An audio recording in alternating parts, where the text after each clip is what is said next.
করলাম, ডেমো দেখাইলাম। এভাবেই যারা ফায়ার ফাইটার থাকবেন, যারা রেস্কিউয়ার থাকবেন, তারা কি করবেন? লোকজনকে উদ্ধার করবেন, ফায়ার ফাইটাররা ফাইট করবেন। কি দিয়ে ফাইট করবেন? ফায়ার এক্সটিংগুইশার দিয়ে, না হলে পানি দিয়ে। পানি কোথায় আছে? আমাদের ফুল হাইড্রেট সিস্টেম আছে। আপনাদের দরজার বাইরে সিঁড়িতে লাল বড় বক্স আছে, দেখছেন না? সেই বক্সের মধ্যে পাইপ আছে।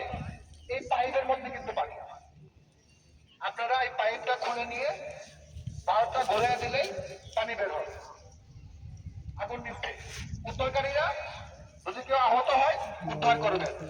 যারা ফার্স্ট এইডার আছেন তারা কি করবেন? প্রাথমিক চিকিৎসা প্রদান করবেন।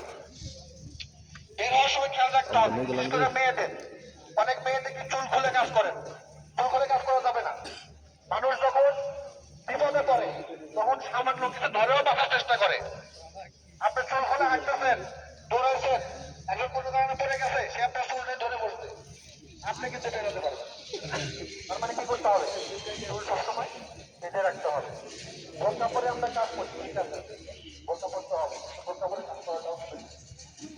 কারণ বোরকা ধীরে কথা বসা, আপনার দ্রুত বিরত যাচ্ছেন, বেরোতে পারবেন? পারবেন না। হাই হিল পরে কাজ করা যাবে না। অনেকে আমরা উঠানোটা করি না, কখনোই দ্রুত করে কাজ করা যাবে না। কারণ দ্রুত মুভ করা যায় না, দ্রুত দৌড়ানো যায় না। আর হচ্ছে ভূমিকম্প বিষয়